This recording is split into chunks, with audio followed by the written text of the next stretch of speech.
We've seen 2 days of playoff action, and it's been as crazy as expected. The biggest surprise, no doubt, has been 2Game, who have punched their ticket to the grand finals after upsetting M80 in a dominant 2-0 and crushing All Knights on map 3 to close their series with a 2-1 win. It's not necessarily that 2Game is winning these matches that's surprising, given the neck-and-neck feel of the entire tournament thus far, but rather that they've elevated their play to a whole new level during the break. M80, as mentioned before, were upset by 2Game, taking their first loss of the tournament. Obviously, you can't win forever, but M80 looked outclassed, to put it nicely, and didn't look anywhere close to their best selves. They bounced back with a 2-0 victory over Glories that included a huge comeback on map 2 with an absolutely wild clutch from Xander that all but sealed the deal. A 2-0 victory with a comeback may be the spark that M80 needed to play at their best from here on out. I think this is the first time today, out of all the matches that we played at this tournament, that we played at least a 7 out of 10. So I'm very proud of the boys, and if we keep that up, we're just going to win, for sure. They'll be pitted against All Knights for a spot in the grand finals. All Knights, despite their loss to 2Game, are definitely not a team to brush over. They pushed M80 to their limits in their opening match of group play and have had time to grow and adapt since then. If they can come out swinging and rattle M80's confidence right off the bat, we could see them capture their spot in the grand finals.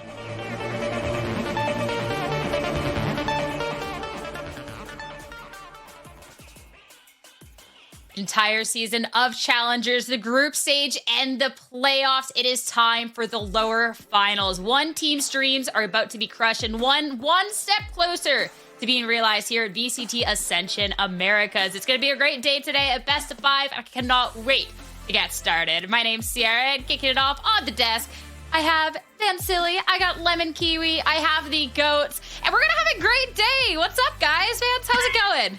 I'm chilling, man. I'm looking forward for this best of 5. I've been waiting for this moment, too. There's been so many since group stages till now. I'm playing a lot of BO3s, and now we have an opportunity to try to hopefully play the distance between now All Knights and M80 to see who's going to face off against 2G in the grand finals. Yeah, there's just way too many Canadians right now. There's Vantilli and I, and then M80. Oh my God, the seagulls are up. I mean, you're talking about M80, and that's who we're going to be following, of course, as they're going up against All Knights here in the lower finals. This is going to be a great match ahead of us. We're only having one match on the day, but as previously stated, this is going to be a best of 5, and it's for the chance to try and make their way into that grand finals there for a date with 2G Vans.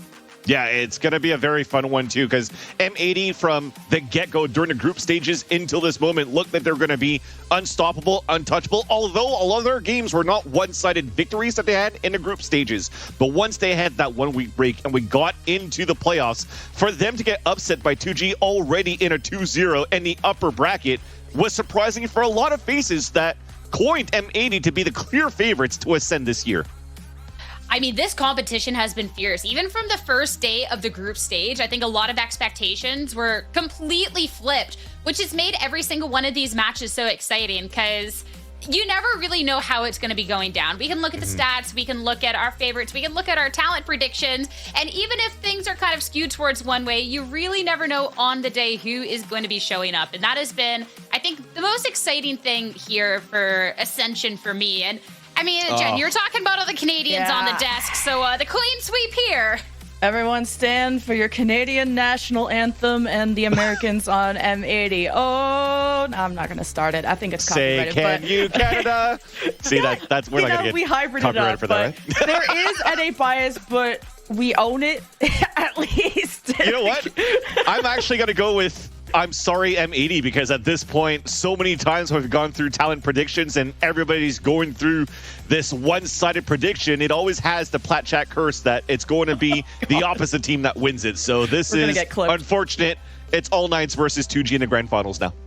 I mean, man, let's wait till after these maps can clear to figure this out, because it's still going to be a great day. I know that, yeah, you can talk about the NA bias, but when they're a favorite coming into this, there's a lot to be said there, but All Knights, they have definitely showed up so far. It's going to be a great day. And before we get too into the matchups, of course, we do have a little bit of an interview for a little bit more of the players' thoughts ahead of today.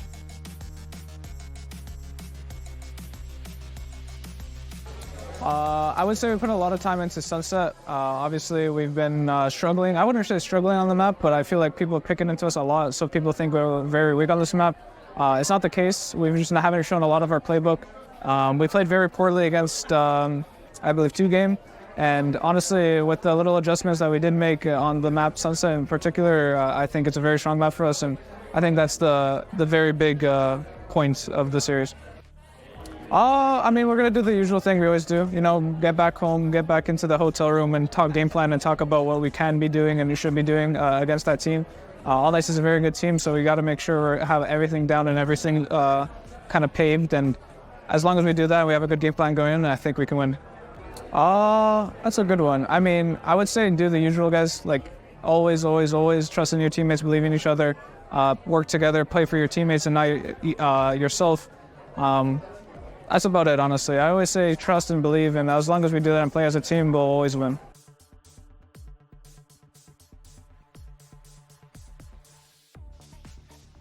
Love hearing about that trust, the confidence from the team. And talking about M80 first, going ahead of this lower finals. I mean, regardless of any Canadian NA bias you want to talk about, there is a reason that going into this, a lot were predicting this team, because M80 throughout Challengers has really been one of these top dogs here, Jen. From across the board, we've been able to see these players step up.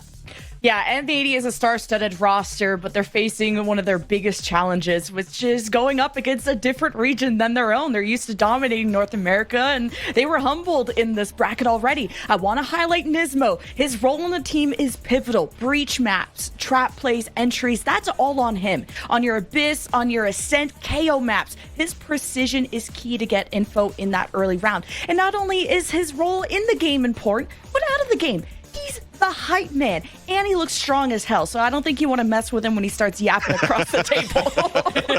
He looks very intimidating too when he starts yapping as well. I mean, he's as tall and big as a fridge, and he's going to tower down on you when he's looking down upon you face to face. But overall, I think looking back to what Xander was talking about here during the interview is to show a little bit of those changes that after being dismantled by 2G on a map like Sunset, for example, they were able to bounce back very well against VALORANT yesterday. So it's nice for them, yes, despite them getting upset by 2G, to get the loss out of the way now, so they know the taste of now defeat going into the playoffs, where it's like, okay, we know it's now do or die. This is our last chance, and we cannot go through any mistakes anymore. And I think playing under that pressure, these players individually have been shining because of those moments as well. So it's not only on the micro adjustments that have been doing on how they could counter, for example, a neon composition on Sunset, but it's also how now individually each one of these players are also finding these clutch moments.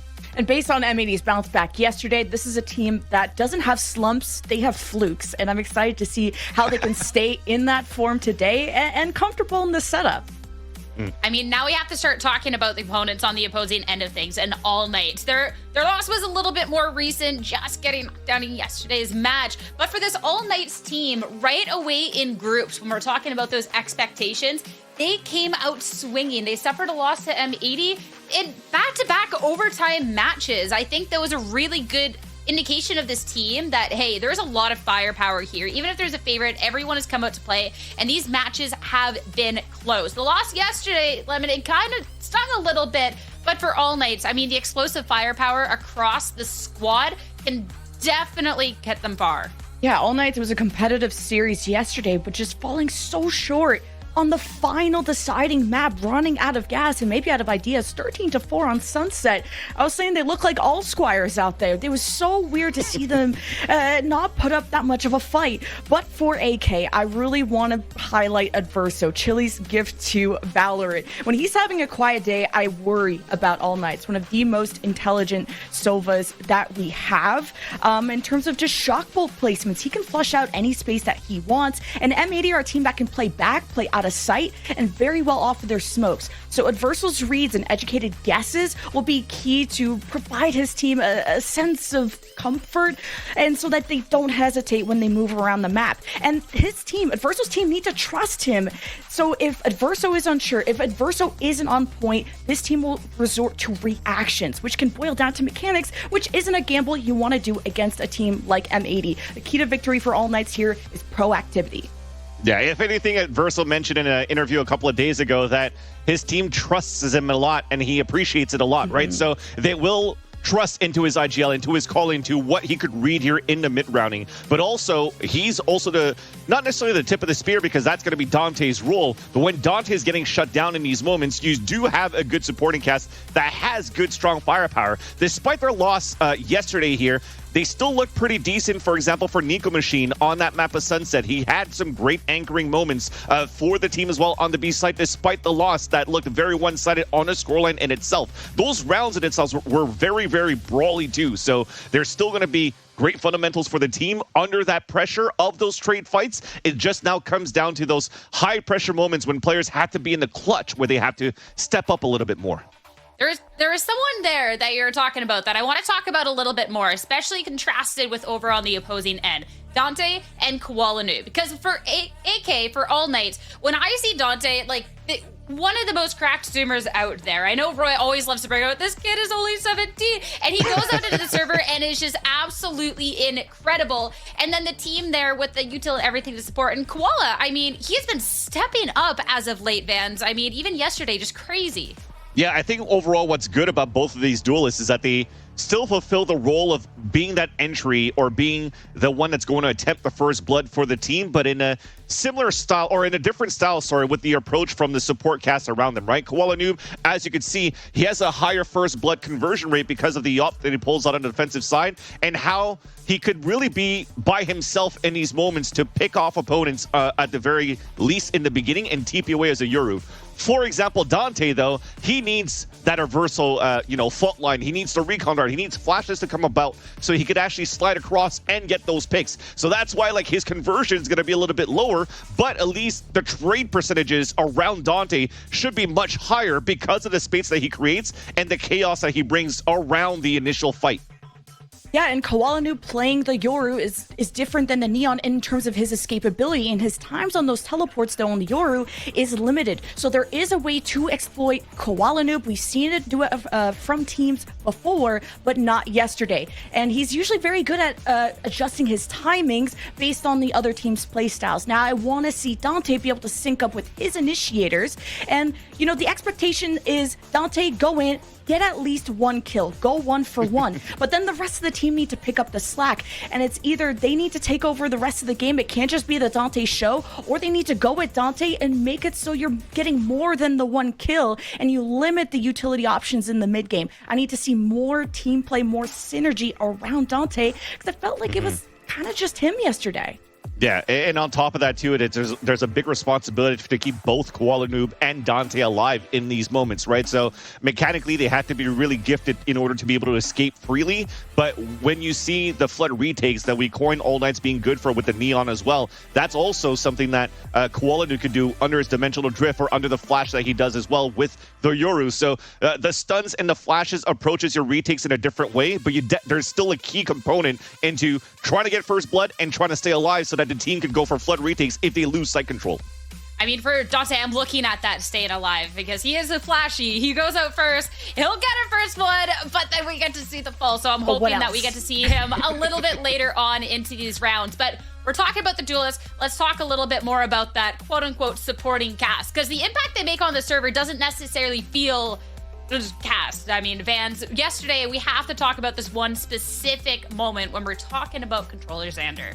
Yeah, definitely. Xander, I think we already saw in a highlight reel previously and also in the clip before, but just looking at this one, the 1 versus 2 in high pressure moments, what you could do here and how much value you bring here to the team. The first one, isolating these 1v1s, it looked like on the side here of Galoris, they were playing to try not to lose, and it kind of slipped through that. And then the second time, we'll see it very soon here, is the 1 versus 4. This godly clutch that he's done here in order to win this overtime round and eventually win the series for the team here of M80. Lemon Kiwi. Yeah, and he's had these hot and cold moments, right? I think about the M80 versus 2G. If Xander's not having a good day, no one's having a good day. And then he absolutely bounced back the next day against Galoris, being the top fragger, but his survivability was key, going 23 and 11, the least amount of deaths on his team. So Xander picks and chooses his moments, and man, did he pick a damn good one yesterday. I mean, that clutch potential, especially when we have this best of 5 ahead of us, is absolutely important to advance. we have to look and compare and contrast to the opposing end here, looking at Sabando. Again, you still have the highs and the lows of lows as well with All Knights, right? So when you're looking at this situation of how Sabana was able to win this map of Lotus for his team, was TPing across and getting behind enemy lines with the supporting cast. You saw the Fade C's deafening some people so you get behind and get these kills. But then you have these moments where now he has to go under the clutch, and he's read the whole map correctly, but when it comes down to that one small simple thing of trying to land onto that spike with the time remaining, under that pressure, clicked a little bit too quickly and missed that spike. And that stings because that actually allowed for them, or made them lose the game. It was almost like a PTSD as well, because in that roster is Adverso. And I don't know if you remember here, guys, but Adverso was also part of a Leviathan roster when you had that's the spike moment of Sideshow when Melzer TP'd on A Heaven, and he was in that roster as well for Leviathan in the forefront. So that stings a little bit, and hopefully he's going to be able to shake that off and then bring this here and bring back the Adverso that we know and the team that we know here in this series against M80. And he can sting like a bee in a good way, too. They will insert Sabando in these really unique positions at these specific strat plays, like on Abyss, to get these multi-kills. Sabando can swing rounds in his favor with these high-risk, high-reward plays. And we'll see who will be rewarded with their best map picks as we see how this boils down. Our first best of 5 here, too, for Zippo map select. Ascent being banned out first. I mean, AK, they had a pretty hard pull last time, and Vans, after what we got to see yesterday, yeah, checks out. Nobody's surprised by the M80 veto, but Haven to kick off the series. Yeah, you probably would have said, okay, maybe we could play Ascent here against M80 because M80 didn't look good on the attack side at all against Galoris yesterday, but AK also did not have a good game on Ascent either when they played Ascension, their last match. They were just one tempoing, not taking any map control, and they realize it's probably their weakest map. But when you're looking at it right now for Haven, I mean, both of these teams are quite strong on it. There's a Neon composition rather for the AK side versus this Breach Jet here for M80, and they both have found some great success. I think if you're looking at the second map, the Lemon Kiwi, you're going to live or die by this map pick right here for Lotus because it's M80's pick. They came out in the season in Challengers with a triple Sentinel composition. Then they come back into Ascension with the modification by adding a Breach and a Yoru with a Fade, but they haven't found the best success with this composition yet. So I wonder if they're going to go back to the tried and true, or if it's going to be, hey, how do we fine tune our Yoru comp? Yeah, I'm glad you brought up the triple Sentinel. That is something to play in the regular season, and the Yoru is definitely a comfort pick for Koala Noob. But All Knights, they're on a win streak on this map. They continue to lean into the Fade Neon. So I wonder, with the triple Sentinel, would want to come back just to gut that Neon, or is the Cypher going to be enough? I would lean towards M80 going with their more recent composition and how this Neon is going to try and dip, dive, and dodge towards all of this, Sentinel utility. Yeah, and when I look at this now, and it only hit me now, All Knights so far in this Ascension have not had like a permaban to play against any team so far. So they were trying to work a 7 map pool, although not the best in all of their map pool, in all of their map matches. But to see that M80 continues to have this permaban of Bind, it kind of gives an advantage here onto All Knights on how they can play around this map veto. So now I'm actually looking back at it, and I'm kind of scared of this head-to-head now in terms of how we're going to trade these maps between these two teams. I mean, I'm looking to, once we get into that map 3 and 4, because we're going back then to the 2 maps we saw last time these two teams faced, right at the beginning of the group stage with the Sunset and this Icebox. 2 maps that have been strong for M80 and AK. They didn't quite close out a map, but they took them to overtime on both. This was so quick here, Jen, and I think, too, that even if there is a way that, like, okay, M80 picked the Icebox, they had a devastating loss on that pretty recently, and AK have definitely shown that they can step up when needed. And yeah, starting on Sunset, this is a known pain point for M80, one of their most lost maps, and it's a comfort pick for the Neon. So, analysis done there. Icebox, I'm glad you brought that up because that is something M80 have started to ban, despite this being one of their best maps. People are figuring out M80's Icebox, and they're gonna try it again, hoping that, well, maybe the prep work in a best of 5, you maybe ran out of time to cover the Icebox, but M80 can still go back to the tried and true and just hope to execute on the game plan and really put the ball in AK's court on how they're going to counter this. And Abyss, the decider, we haven't seen this from M80. I don't even know if we're going to get a game 5, though. I actually maybe think so, because at this point, and I wanted to make this as a quick hit, there's been so many BO5s occasion for the team of All Knights. They played it 6 times so far in 2024. And how many times have M80 played it? 0 times. The last time they played a BO5 was the Ascension Grand Finals against the Guard last year where they lost it. So hopefully there's going to be some sort of training regimen that happened here on the M80's camp to simulate a BO5 so they can be ready to play against an All Knights that have gone to distance in multiple times of these BO5s. All right, well, it's time to get started the series. Lower finals, let's go.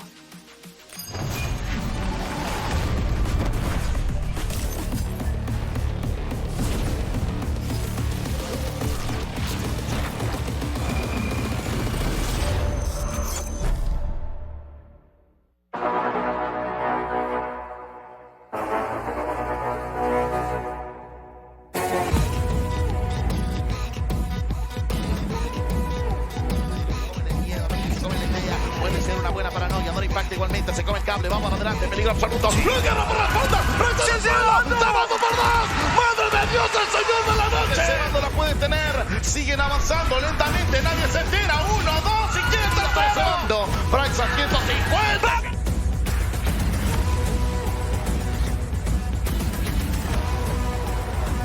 De manera correcta, Evil Kick también en contra de Koala mismo.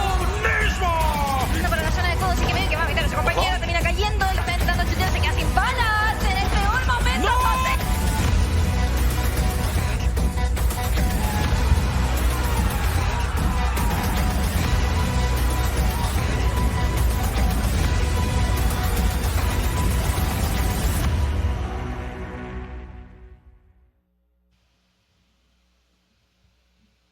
Para el Lower Final.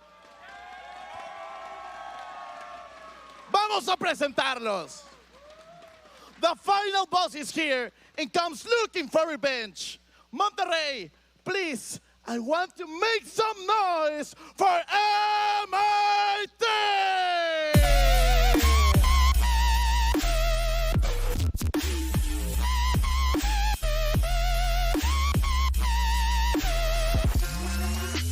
M80, reminiscent last year of Ascension, finding themselves back in the lower finals. Last year, fans, they made their way to the Grands, falling just a little bit short. This is their chance to get closer to that redemption story. That's a thing. They called it as the final boss, but the final boss is currently being found here in the lower finals. It's almost like one of those moments where you're playing Mario, and sorry, Mario, the princess is in another castle. You have to fight the final boss once again here, and hopefully you'll be able to bounce back. Que todos estábamos esperando. Quiero que retumben los corazones de toda nuestra región, porque es la última esperanza, la única esperanza. Quiero que recibamos a los caballeros. Quiero que recibamos a All Knights.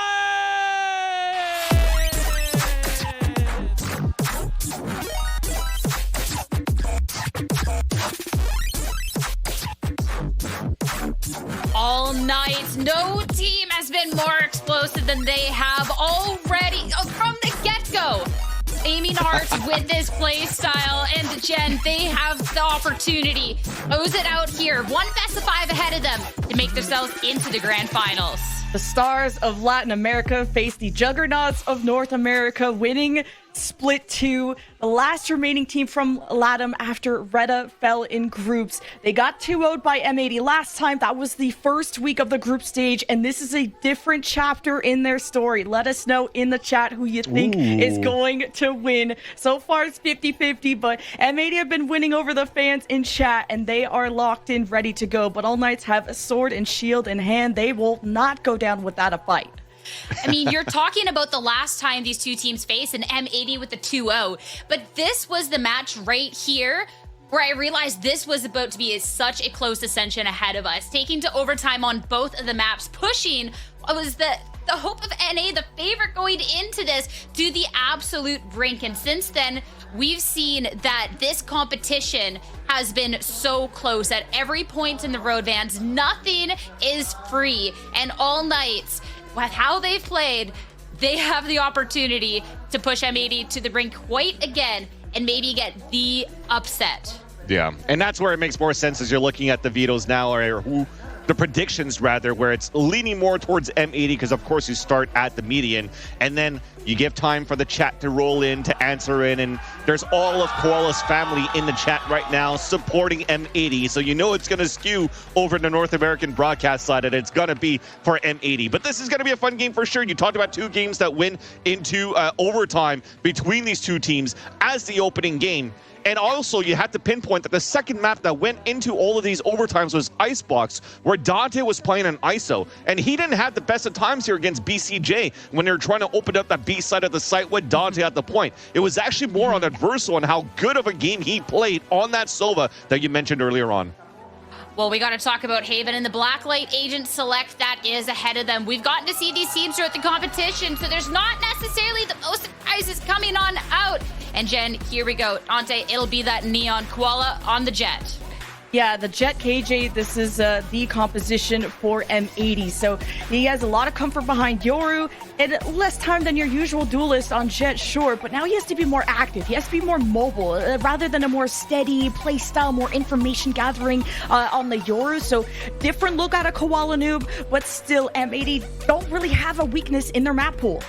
There may be a possibility of a hard time for Net, though, playing this KJ versus its Neon Breach. So hopefully he'll find ways to play around Omen Smokes that Xander could support. If not, they'll most likely have to play a lot of retakes against All Knights. Well, it is time to get underway. The first map here in the lower finals of this best of 5 ahead of us. It's Haven. Who can get off on the right foot here? Let's find out and head on over to Uber and Wyatt to take you through. Thank you very much, Sierra and the desk. And folks, we have everything we could ask for in this series. Some pretty banger maps, a very interesting draft. We've, of course, got Nico and the Mogging Pose already fired off, and Dante Diaz on the Neon. This is such an interesting map, I think, for both teams. M80 actually, why they banned Haven against All Knights when they played them in that first round, but it's been such a good map for them in general. Yeah, very peculiar, right? In 2024, since Haven has come back, M80 have simply not lost. They're 5-0 on this map, and yet it's being picked into them by an All Knights who've already lost it twice in this tournament. So listen, I'm expecting them to obviously know something that we don't, to have figured something out that they feel that they can expose, but I'm just thinking, what? Because when we've watched M80 play this map against opposition here in Monterey, they have just picked them apart every round. It's been dominance, but not in a flashy way, in a comprehensive outplaying at every facet of the game type way. And so, listen, if All Knights can come out strong here on Haven, even take this map, then we've got a hell of a series on our hands, and that's a scary All Knights team. Absolutely. I mean, when we compare these teams, M80 absolutely have the macro play down to a T. But All Knights come in with a level of firepower that threatens to overwhelm them on so many of these rounds. And I think that this Haven map is going to be a great showcase for it, right? It's where we've seen All Knights look to take the tempo, even on defense, push up, and especially make that A side of the map extremely dangerous for anyone from M80. But if there's anyone who knows how to play back and maybe try and receive some of this early aggression and punish it, it is going to be a team like M80. Very calculated, very methodical. And like you said, rounds that they win, absolutely comprehensive.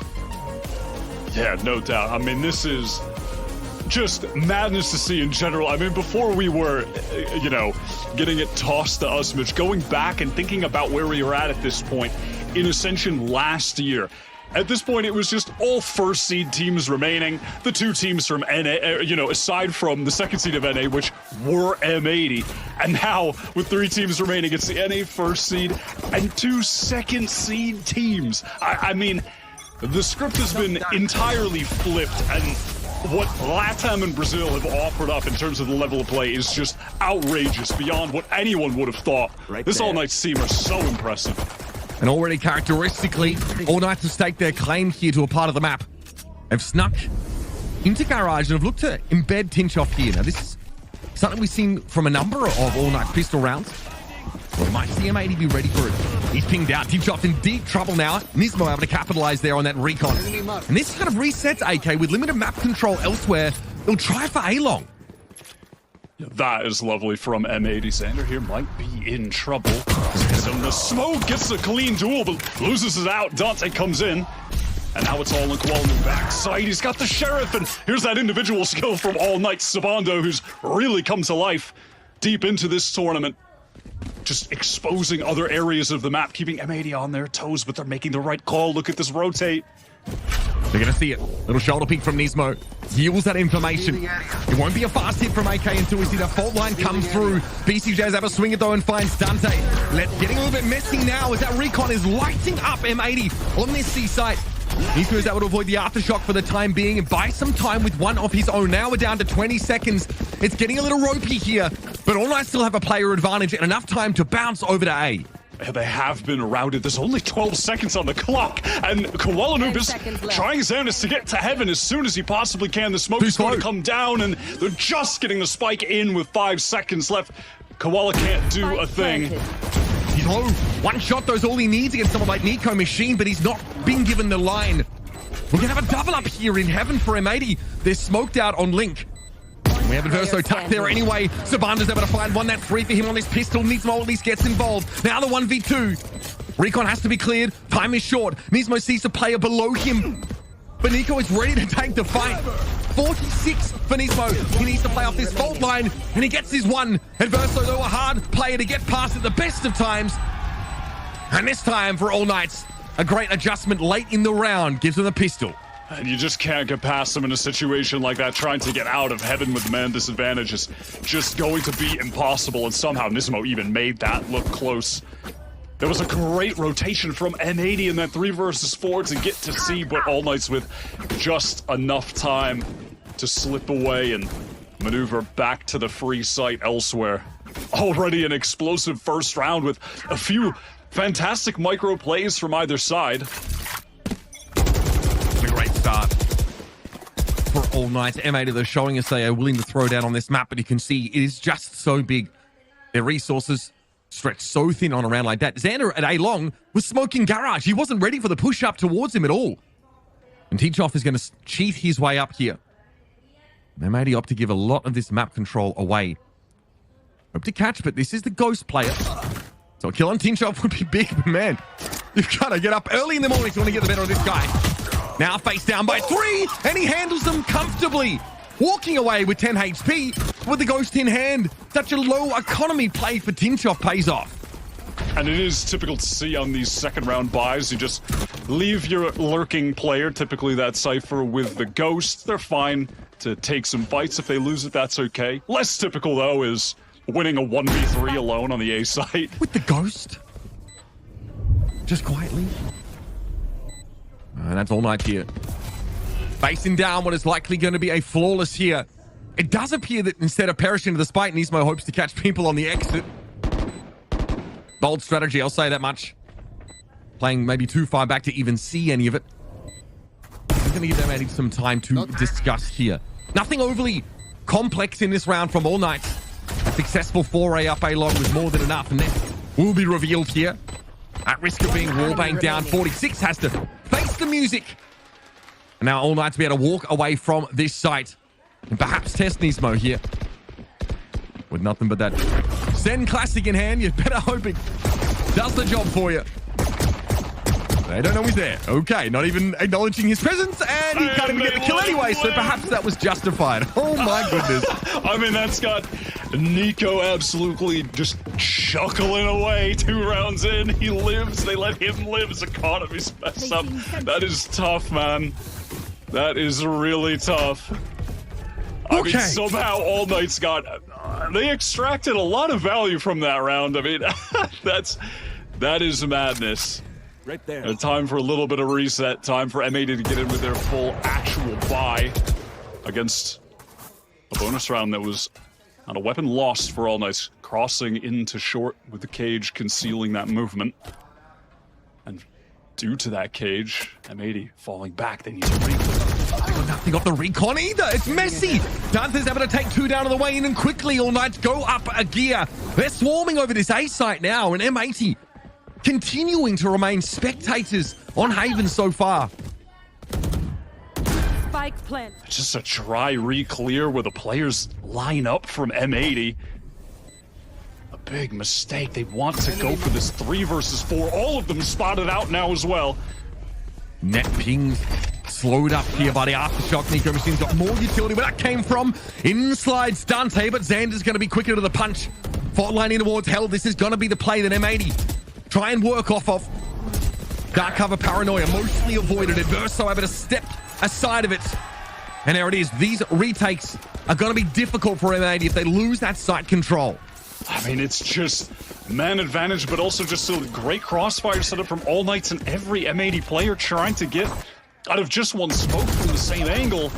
It's just not going to happen, but that double face, such an uncharacteristic, you know, lack of fundamentals in that situation from M80 lining up. And that is tough to watch. Because that recon in lobby, Wyatt, is allowed to actually expire. No one shoots it.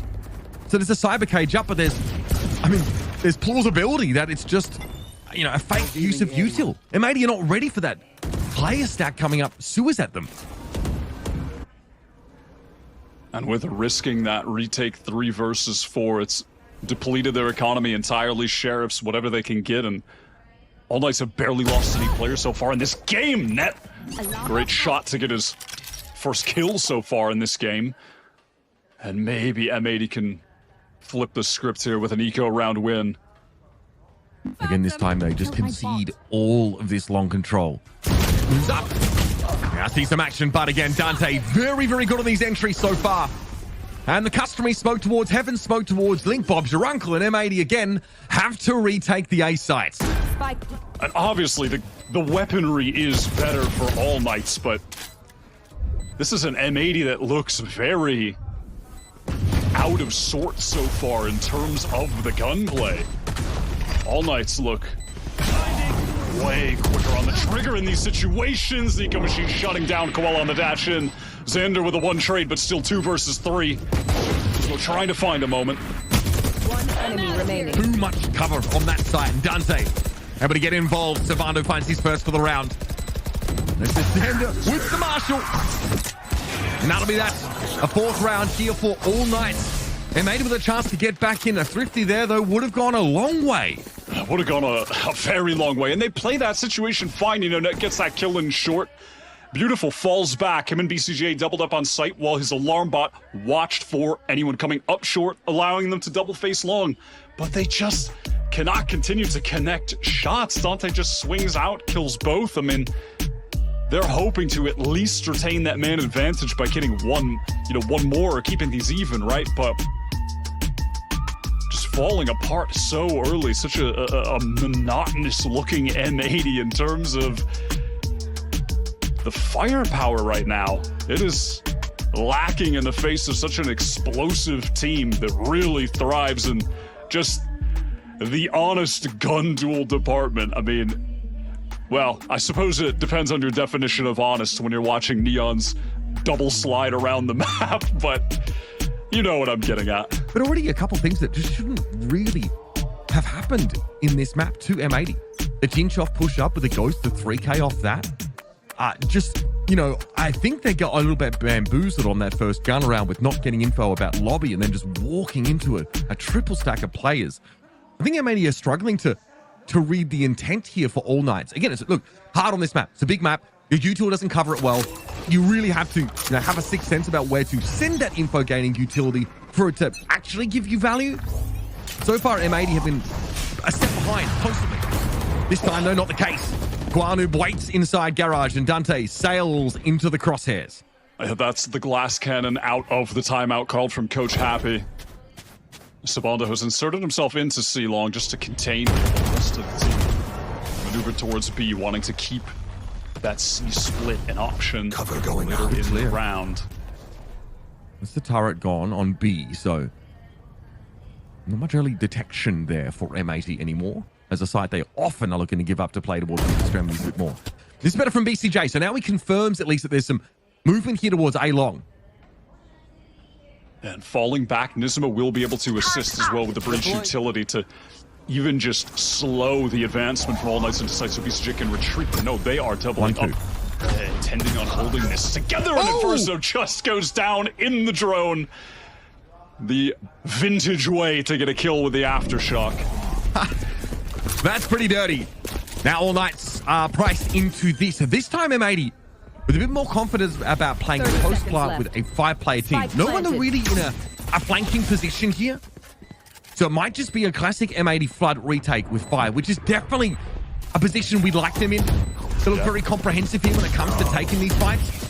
And it's a great start through the smoke. Nismo now to find Sabano. Tinchop wants to play close, but VCT gets the better of him. Oh boy, that from Nico, a little messy.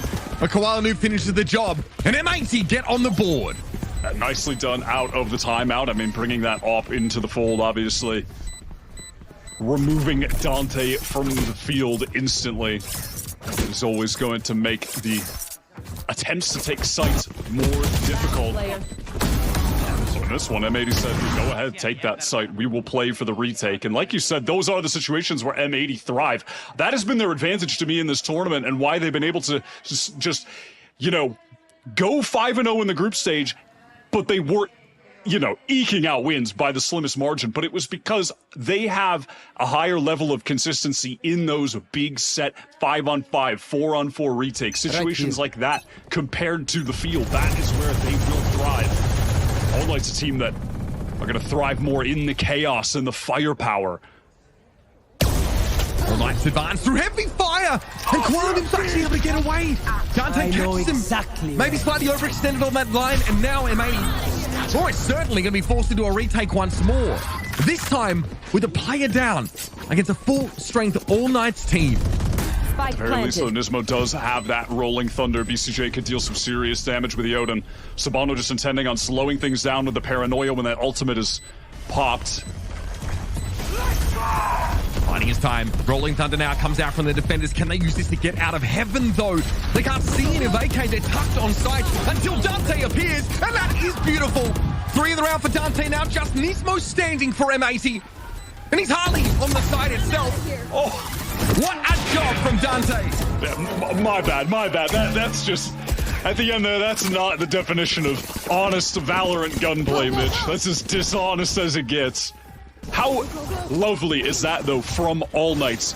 They are fully expecting playing for retake with this Rolling Thunder, and that counter utility comes in just after that Earthquake sails by, and all of the M80 players stuck in the chokes. They can't capitalize. Then they try to come in, walk right into the crossfire setups. Dante pressing forward. He just swings, he slides in off the contact of the rest of AK on site. Overwhelms M80. So brutal. Look at this now. We have a big push up for M80. They really want to get close here. Something tells me Sabanda, though, has been tipped off to this. Dark cover thrown down in lobby, ideally to break up a crossfire if that's what M80 pushed up to create, which they have. Yeah, also just saying, yeah, we could be walking into lobby. You have no idea. Of course, M80, they do know because the majority of their forces are over there. But now falling back from A. All Knights are really taking their time trying to explore the map. Watch for any of that aggression that could be coming out. Try and counter it, absorb it, maybe find that first pick due to it, but it's not going to come. Really clear, and drone broken before spotting Tinchoff, who's trying to take some space. Breaking that turret, denying passive information gain for the defenders. But also not giving enough time there for Zeta to play off the turret's contact. 30 seconds left. Now, the part of the map that M80 took control of early is being re-cleared by All Knights. They're actually selling a fake over at A. And it has left B entirely open here. But M80, of course, poised to wrap around through Garage. That's going to be an important part of the map for them here in the next few moments. We will have a plant down. Quantum needs to get value out of these knives, and he's looking for a chance to do so. Here comes the Hunter's Fury, though. This could be gameful indeed. Xana's able to find Tinchop, and Savannah wants to linger and fight. And All Knights get the plant down. I mean, I think every Latin American fan there was on the edge of their seat waiting to see if the plant was actually going to come down. There was so little time that it baits BCJ into letting that Hunter's Fury fly. And it just gets nothing done. 2 ultimates expended from M80, thrown straight into the bin, all for naught. As All Knights just in the least All Knights fashion play the slowest round, just manipulating the rotates, breaking utility piece by piece. causing so much disarray. That was, of course. I mean, what value they've been able to extract from that, man? I mean, all M80 have been able to do this game is a 5-man retake in a 5v3 over on the A side, because they got some nice picks early in the round, and one of them was from Koala playing contact. There was a glass cannon off in that round. This time he has some armor. And VCJ says, if you're going to abuse Neon, I'm going to abuse the Odin. Name a more iconic duo, NA Challengers teams, and spamming Odin on Haven. They actually love to do it. All Knight's gathering up now outside of C. They haven't really gone for an explosive hit here yet. It looks like round 8 will be the time. Site unguarded. Just that alarm bot to deal with, and obviously that's not much at all to deal with. It's so rough here for M80, but nice timing. They send 2 out of garage to guarantee it, at least the trade. Spike planted. However, Lockdown here is going to deny those entrenched positions for All Knights in the post plant and force them to play from C-Long entirely. Adversa, though, has a Hunter's Fury, so it is going to be pretty hard for M80 to break this setup. Yeah, Versa didn't care at all about using the Hunter's Fury to actually break the lockdown. They're just playing the post-plant spell. Here it is. Yep, BCJ taken down by a shock dart. He was the first to step up to try and get the defuse. Xander, though, gets down C-Long. He's going to try and deny this lane hold, but Adversa can play back with the Fury. Still, the defuse came through, though. The timing wasn't there. M80 with the antidote to All Knight's brand of chaos. Yeah, I think the antidote to chaos was even more chaos. Just sending it at them, spamming through. I'm surprised that Hunter's Fury didn't come through earlier, frankly. I was looking for it, and when it finally came, Adverso had just pulled the trigger too late. Both Sovas just not able to get the value they wanted from the ultimates on back-to-back rounds now. That is such an important one-way that Xander throws down to C-Long. It lets him get up there in a cubby. And then he's able to find 2. All Knight's not ready for that level of push-up. I must wait a moment. Gonna slow things down. Nano Swarm here denies Dante that easy push into garage, but he's still gonna take it. Net's gonna have to get busy here. This util is much better from M80 this round. I mean, what is that from Titchoff, man? What is that? The firepower on this squad is just outlandish. How is everyone hitting shots like that? How is it happening? 2 times now, Koala has been scoped up on the angle and bested by an All Knight's rifler. That, frankly, is just not good enough for M80. The BCJ to recover the operator. But into that B site they go. Nanoswarm will deny Adverso the chance to push up. Not that he really had plans for that. Just a recon to check. Spike planted. Well, that shock dart is a little too far forward. Either way, Nisma's able to break it the old-fashioned way and run into Tinchoff again, who is indomitable this round. The guy will not be shifted. Dante trying to get active backside, causing a bit of a distraction. Adverso allowed to push up because of it. So much pressure on the M80 players, they can't even think about getting to the site right now because they have to watch 3 o'clock, 6 o'clock, 9 o'clock, 12 o'clock. They're everywhere, man. They're in the walls. Xander doesn't know where to look. I'm out of here. And Xander obviously was holding the opposite side. Fair enough. Couldn't make the correction nearly quick enough. And we'll see Dante. Of course, it's never free. It's never easy.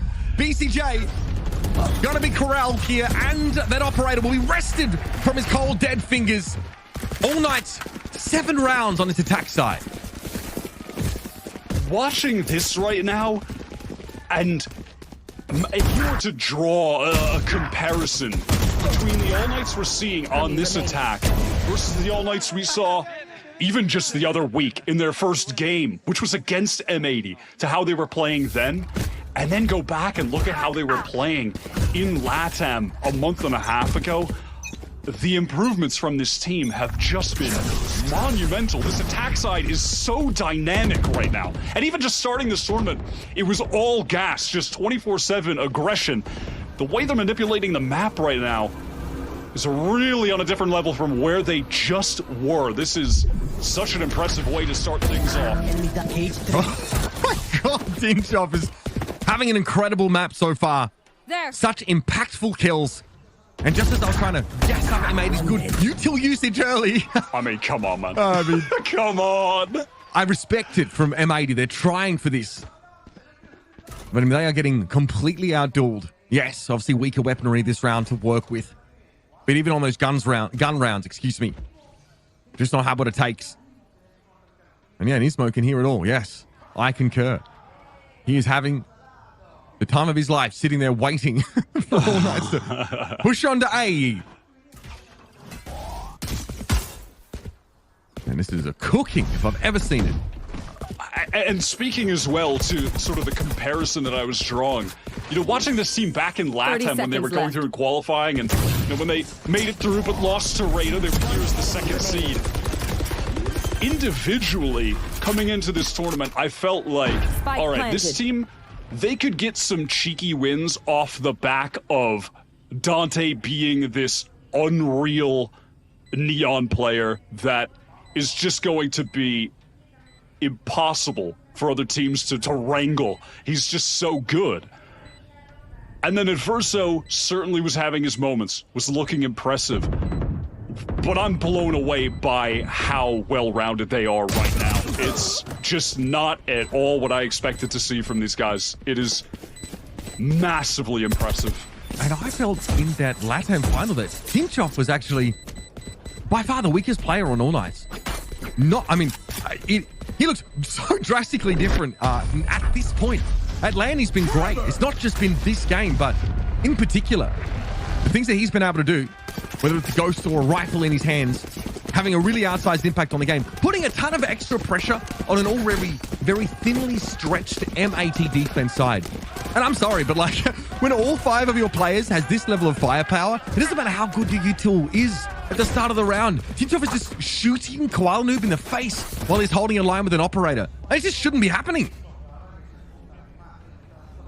They've been doing such a great job at stopping M80's efforts to retake these sites, and they haven't even given M80 the opportunity to play this C-site defense how they like to, which is where they get a lot of their Haven defensive round wins.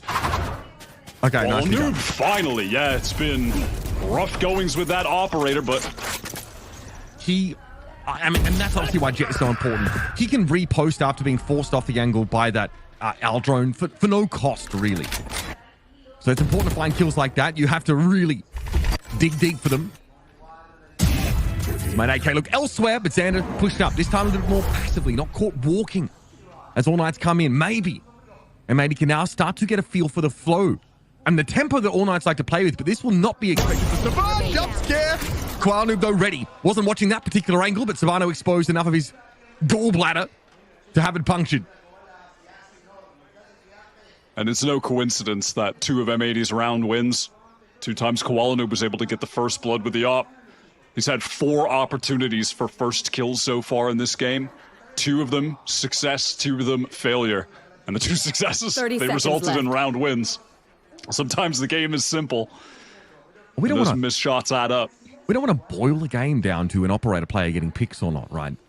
But against specifically what All Knights are doing, it's not just important, it's absolutely pivotal that Koala Noob is able to find these 10 openers. 10 seconds left. So he can get some wind in his sails, a bit of confidence going, and maybe win back some of these defense rounds for M80, because they've only got one more to get. Yeah, one more to get on a map where I do really typically respect the defensive play a lot. What you got? You know, Koala Noob is up there pretty high if you look at the entire ACS hierarchy in the tournament. The number 1 wins and losses in the tournament right now for ACS is still Dante. He has just been too good. M80's last chance here. Where's Koala Noob going to post up with this operator? C long while the rest of the team get to focus their attention over on A. They've got the setup ready to deal with this. They have that breach utility ready to counter All Knight's effort to get up long or to press into short. They are so invested in this A hold. He has the requisite amount of Killjoy utility set up there.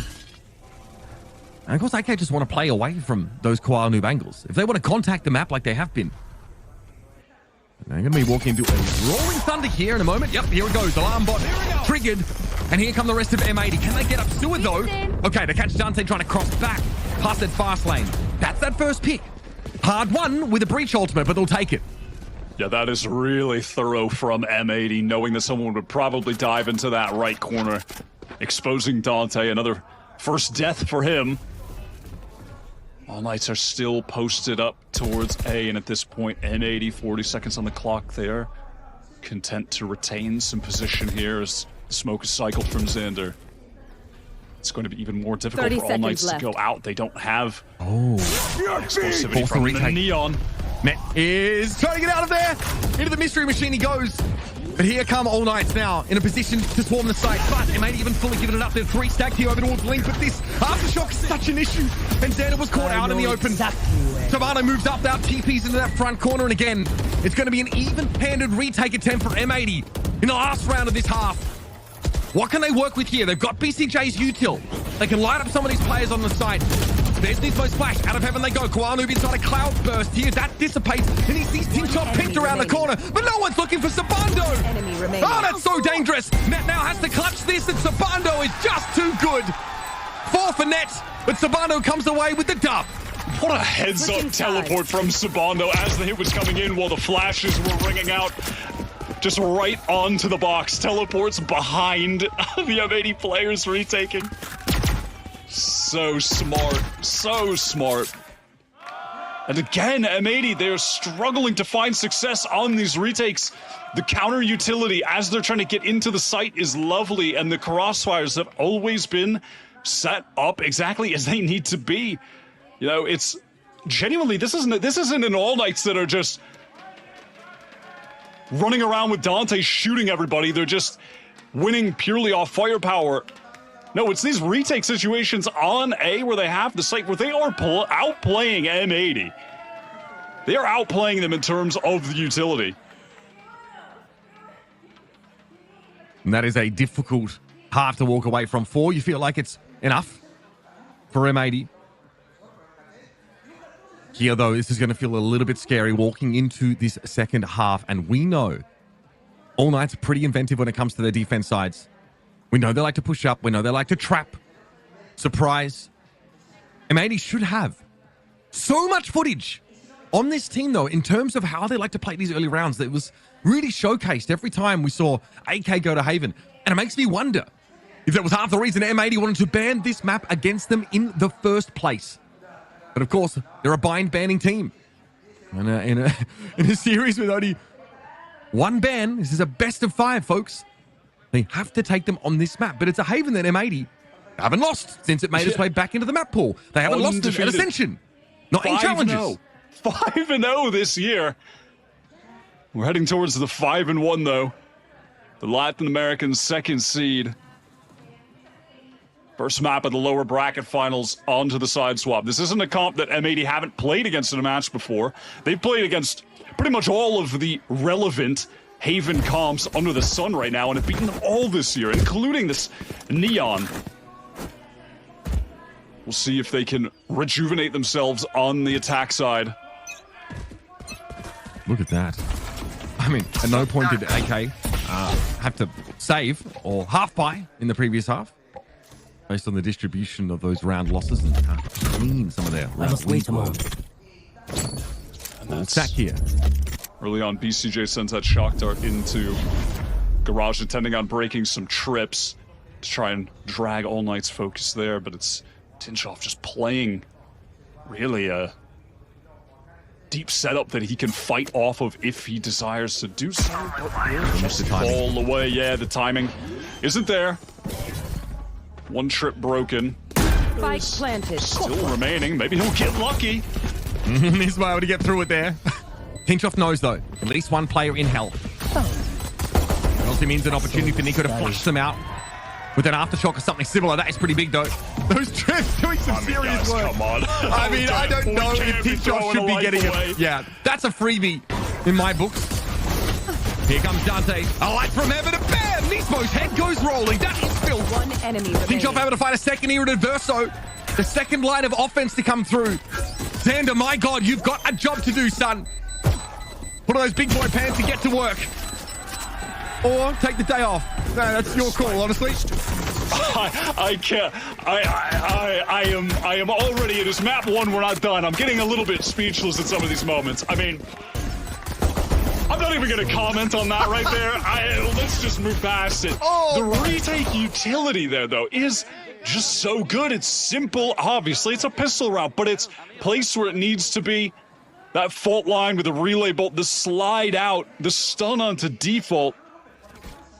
That space that you're able to create with the Neon there. Not only does Dante get the first, but the rest of the team, they're able to get in after the fact. That was something that M80 were just not able to do when they were trying to retake it themselves. Trying to retake, against those stuns can just be a nightmare. But retaking with them, I mean, that can really bear fruit, and that's exactly what happened there. M80, because of that plant, they forced into this net already on low HP. They're risking it all right now on this buy, and they have to. The round deficit is too large. Sting is here for 4 of M80. All Knights, of course. But very much a default setup here. Tinchoff has deeper trips this round, though, so we're more of an early warning system because All Knights don't necessarily just want to fight on the side itself. And Tinchoff can play off that trip. No, he says, okay, too many of them there. Cybergate surviving time. Fault line still caught him. Wasn't ready for the angle there, but Dante is on the site. And Koal riddled with bullets through that smoke. Now M80 pull everybody out. No one embedded, and this is all seen. Big Brother's watching, folks. Look at the top of the map right now. All Knights, they've already considered just rotating off to pick up the other side of the map because they still have this trip here. They still have Tinchoff inserted. He's covered the Stinger as well. I mean, if he even just gets one here, that's more than enough. If he lives here, that's more than enough. And there's the free one and a smoke to play with. Again, so many corners that have to be checked. All Knights fighting in the site. They are not going to play retake. They're going to throw down. Tinchoff for 3. All Knights elated. Great conversion off that second round of the half, and M80 are in serious trouble. I mean, this is just looking like when my 5-stack runs into the Smurf 5-stack. I don't know what to tell you, man. This is tough. It's just all the simple things, the small things that All Knights are doing correctly. Rotating off A there, but Tinchoff left. He has the trip that he's given the smoke to play with. He repositions himself exactly where he needs to be, recovering the Stinger. It's all the little things that are just adding up every single round. And again, the way that they explode back into the site with the Neon, with the stuns to help him when the pressure is on Tinchoff short. And the spike is going down, man. This is so impressive. M80. They have to force into this again. Dante's already pushed up, and he's already got the stun and the swing. I mean, they just can do no wrong right now.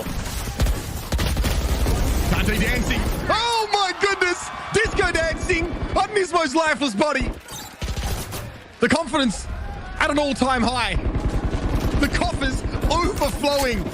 The scoreline decisive. And that barely feels like he's playing the bloody game. Until we thought better of him, sometimes in old esports, remember when there would be, a BO5 and the team with the advantage, they would start a map up? They can just pretend it's that kind of situation. Yes. They're gonna have to move forward from this point. Yeah, may as well just be those bad 2011 old esports rules when we would play BO5s. This is just destruction. It's just time for the mental reset to move on to their map pick, Lotus. Gotta go. A map pick, which is by no means a sure thing for M80. Dante says that's so nice. I'm do it twice. Nismo though opens up Savannah there.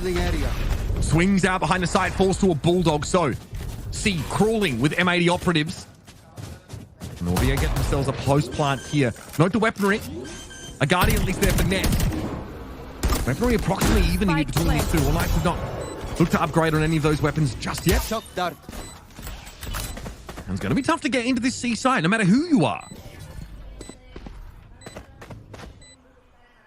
Not trying to get some position out of long here just to keep his eyes on Tinchoff, who has just been a thorn in their side all game. Got that big map point here, and Dante knows it. He charges into the site, and he's found another. Xander falls. He was trying to play from long, but Tinchov at the wraparound. 3 now on the overdrive pop. BCJ No problem. sticks a fork in the PowerPoint, and All Knights put them out of their misery. What an utter drubbing Haven has been, and what a way to start the series for All Knights. I mean, what can you even say? Even that final retake was just gorgeous. That relay bolt connected onto everybody. Dante's just getting the freest kills. He's making space for everyone, but space be damned. He's just gonna kill everyone on his own with his own utility. What can you, I mean, what can you even say? This was just a 30-minute All Knights glaze session, Mitch, but what else can you do? What else can you do, man? M80 that is not right. That is just so... they just have to, they simply have to have the greatest mental reset in all of their days to head onto their map pick, Lotus. I tell you what, I will give M80 one more map, and then I am calling a humanitarian crisis. I'm actually calling the UN in. This is ridiculous. Rough start to the series there for M80. They had to take it to Haven, and All Knights absolutely wiped the floor with them. Let's see if they can bounce back. We're going to take a break. Everyone needs one, I think. Bit of a reset before we come back for Lotus.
statement map to be kicking off the lower finals, this best of 5. All Night showing that they're not just here to play, they are here to win. 13-3 victory over M80 start things off. I mean, Vans going into this, expectations that, yeah, even though All Night's pick M80, they've been strong, they can do this. Well, AK just worked them this entire first map. You just talked about AK coming out to play here in the lower finals, but for M80's side, I don't even think they were even awake yet. They were not shooting back. They were not even getting great map control on the defensive side, and yet when they do get good map control, they just give it up.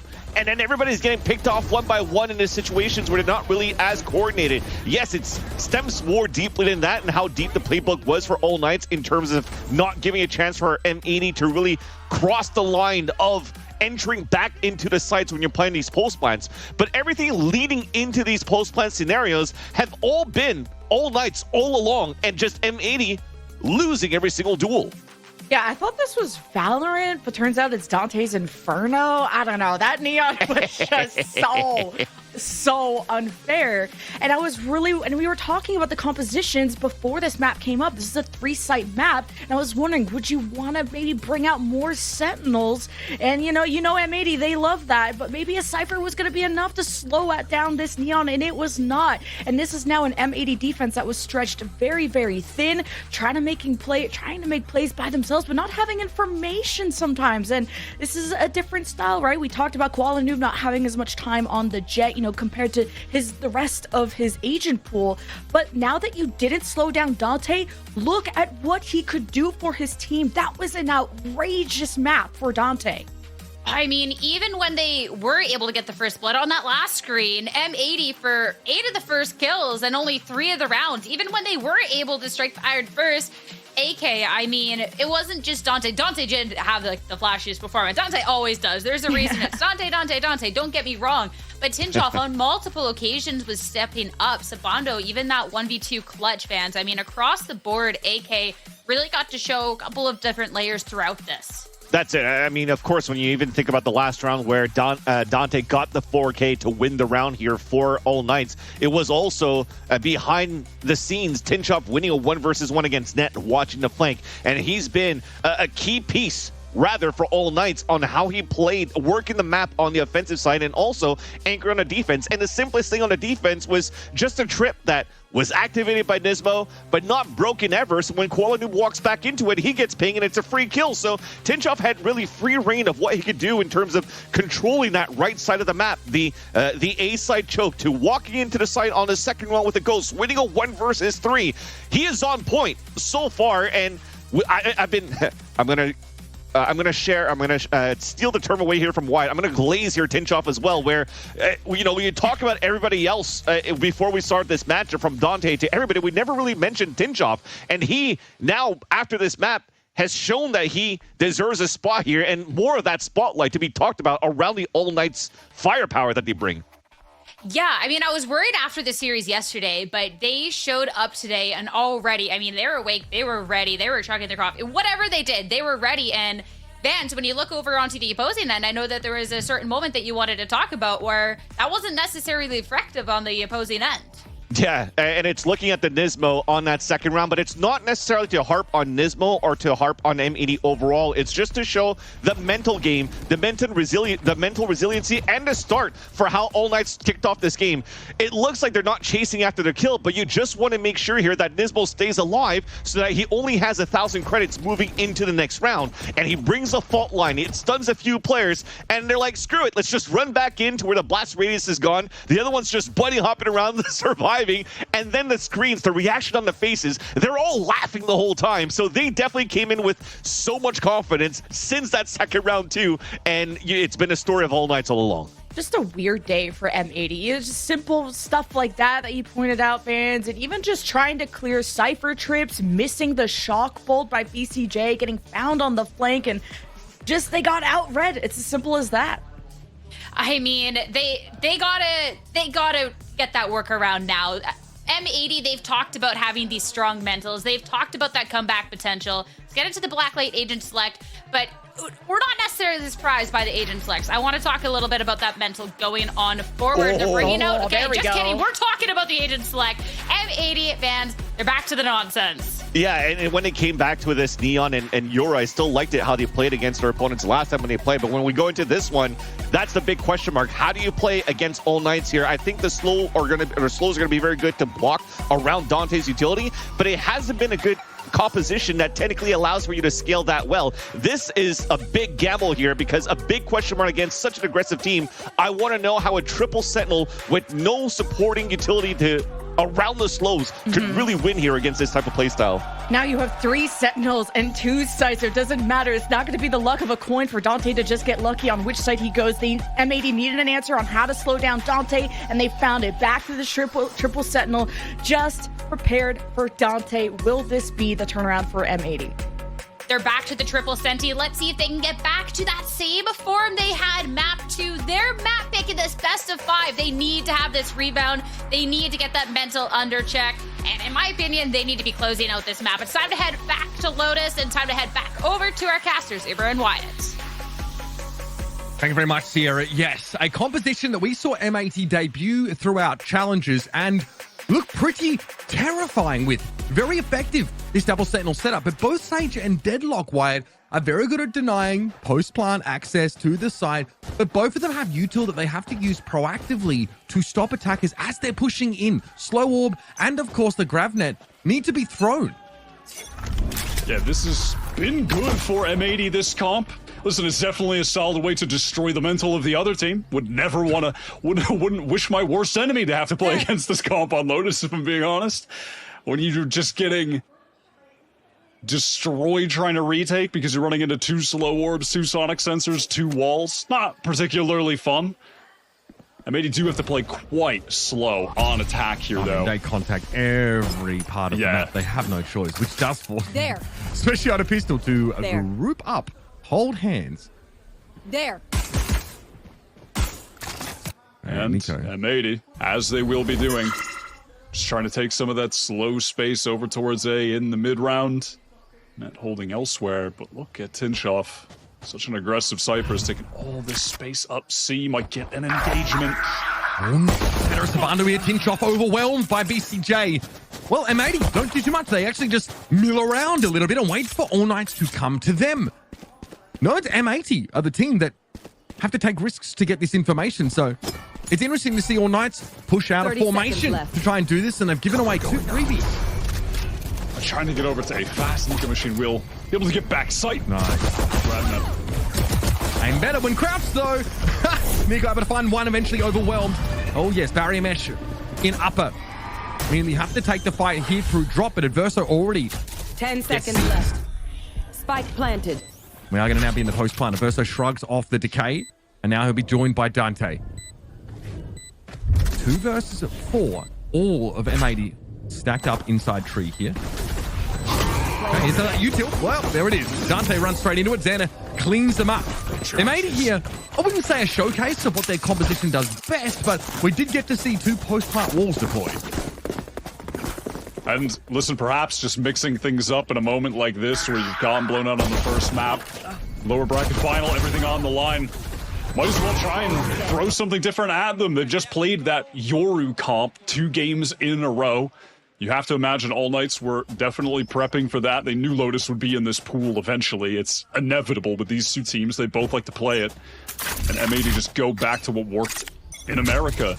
And if All Knights are not well prepared, they could definitely stumble in moments like that. You really just can't be going for solo push-ups on defense alone like that. I mean, look, there's certainly a time and a place, but M80, the way they play, how slow they are, more often than not, are going to expose individuals if that's their intent. Surely, as the sun rises on a big map like this, All Knights are going to want to push up to try and hedge their bets a little bit more effectively. And there's a lot of trap potential here. This 3 Sentinels, I know it might sound strange, but the attacking side, already obviously favored on this kind of map, is probably M80's strongest, because once they get a site, they're locking it down. As the Prowler takes a chomp out of Nico Machine, and there's not a lot he could do to deal with the rest of those M80 players coming through. Team Top again goes wandering, again pushes up for info. Net is more than ready for it. And obviously not the weaponry nor utility with that A setup to deal with M80's trying to get back in. I mean, Classic barely even good enough to deal with the Prowler, right? But that mid-round re-clear with the smoke down towards stairs. M80 walking back on through. 30 seconds left. These are the things that All Knights are going to have to be ready for throughout the entire half. Yeah, and this has just been push-pull for M80. That's all they've really done. Dragging people across the map. Yeah, dragging around the map, planting the spike at 20 seconds left. Spike planted. This is what they do with this comp. This is how they found success with it. And I'm looking to see some of these different little executes they're going to mix in as well, because with this comp, when they were playing it in NA Challengers, they really favored finishing on the C site. And there were a couple little variations of how they tried to get into the site, and they were usually based around using Koala Noob's wall. So I'm looking to see if All Knights are going to be prepared for that, and also if M80 will, you know, will they find as much success as they did in respect to that, getting into the C site for free and then being able to place all of that utility down from their Sage and Deadlock. Now that is where the bread is buttered with this comp. I mean, even before that, right, so much hinges on Xander's util. Can they cut the map up with this controller utility to prevent them from, you know, contacting into crossfires? I think this comp is also really susceptible to operator play, just because they don't have anything really to force an op player off an angle, except I guess maybe like a you know, haunt or something like that. Prowlers. That's about it though. Yeah, you really just have to hope that you smoke the right angle, right? I mean, that's about all you can do. So A control here taken from All Knights. They've pressed up. They have the two-man setup. Moment teleport to top level is M80. Focus there. Attention towards C. Get information on the trip. Get that dealt with broken. But, okay, and now they know. Now they know. They were on Candid Cam. Careful. So, a lot of info over there for All Knights. They know 3 players were milling around C. They're probably not too surprised that this would sort of provoke a extraction here for M80. But now they have to fight into this, obviously, oft-contested part of the map. A bit of a crossfire set up, and they are pinging rubble already. They know Sabana's going to be here. So how do they clear? They get a paranoia up there. Prowler won't bother him from his perch. Sabana, nice response. Koala Noob has to back away. That was a fault line coming through as well. 30 seconds left. 30 seconds. Where are you? This one way's been refreshed. They aren't going anywhere. There's the TP out. Okay, Haunt does catch and denies the angle. One of the few forms of util M80 have to that effect, but eventually they have to walk in without a flash. And it's easy pickings for All Knights. One enemy remaining. Xander Feld and BCJ. Last man to work with it. No time left in the round. He'll at least get his. And that'll be that. AK get on the board, and M80 need to get into a site here for their composition to really be oppressive. Yeah, I mean, All Knights do exactly what you need to do against this comp on attack, which is locking M80 down at the chokes. You have to deny them from getting the space, or when they do get into the site before the walls are, you know, coming up, you are able to flood fast, which they can do with the Neon. They have the utility to go for a really fast flood to disrupt M80 getting the spike down, disrupt them getting their post plant set up, operational. And clash. Jose, it looks like. M80 get out at least. They still need to deal with the setup from Baby Door. There's a TP across there by Sabando, so he's going to reinforce that A side. Yeah, All Knights really want to anchor here as well as they can. Inverso pushing up here leaves a potential avenue for M80, but they're still going to be trap-wired. Tintroff here being a little bit more careful about how he surges up, and nice little one-way to play off of here. Thanks, Sabando. Well, I think he doesn't want to be here right now. This could be dangerous. Gonna have to back away. Annihilation also at the ready. Tintroff, though, he's well, I thought he was well clear of it. Not the case. And of course, this is a death sentence for a solo player at the site. Koala Noob waits for Sabando, who's stuck into the dark cover, maybe to try and break that cocoon. So we'll get 2 for 1. Vintage Koala Noob. That wall is going to be going up on the C hits constantly. Sometimes he's going to be on top of it. Sometimes he'll be hiding in a smoke on top of it. Sometimes he'll just be up there swinging while Xander teleports across to the box towards, you know, the bend, the stairs, and they'll fight kind of double face together, both on the high ground. There's a lot of little variations that M80 will be throwing in when they go for these C-site execs, and look, I mean... Can we talk about the Annihilation hitbox for just a second? Because that was wild. Obviously, it gets fired out like as a tube, but it makes like a little bulb at the end of it, so it's kind of hard to dodge it, honestly, around its endpoint at least. Yeah, Tinchoff definitely made an error just trying to get back into the site there. In that situation, you just simply need to get out at Waterfall. You just can't hang around at that part of the map. That's another tool that M80 used to get into a site and set up all of those walls. There was one towards halls, and of course that one at Waterfall that Koala was playing on top of. So time 80 for All Knights, because this is a pretty unique style. Not many teams go for this triple sentinel setup. There is footage on it. But if you're All Knights coming into this tournament, you've seen M80 long since kind of go away from this strategy. Well, not long since, but you've seen them pivot off this. So you might feel like that footage, that tape, not as relevant to you. I have to wonder, like, if they have anything prepared for a look like this. We've seen this team, I mean, they have evolved massively over the course of Ascension.